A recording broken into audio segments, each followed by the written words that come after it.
Now, some of the patterns are ready to be cut as they have enough space to be held by the interlayer frames. For patterns that are small and scattered, we need to connect them with each other. You can use Bezier curve to connect the trees.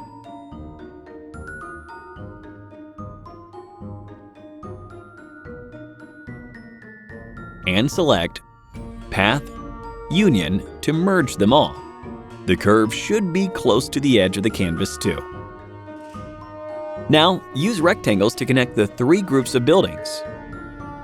You may find it difficult to identify the outlines because there are just too much of it in the picture. In this case, you can change their color temporarily. Select Path, Combine, and you might find the overlapping parts are still there, which is probably due to some minor flaws of the software algorithm. In such a case, select the building and separate the outline with the windows by going to Path, Break Apart. After that, union the building outline with the rectangle. Then combine this entirety with the windows.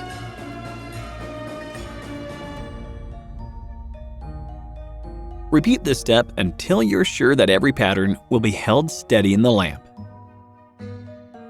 Now, it's time to rearrange all the patterns.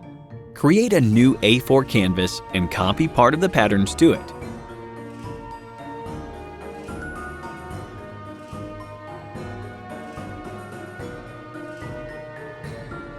In this step, make sure that, first, any two of the patterns don't overlap. Second, the four corners of the canvas are not covered because you'll need to fix the paper material to the machine platform, and you don't want the silicone plugs to be burnt by the laser. Third, the patterns and the edge of the canvas don't overlap, or the overlapped portion will be cut off when you export the image. When you're done with the layout, go to File in the menu and save it as an SVG file. Repeat this step until you have all the patterns exported.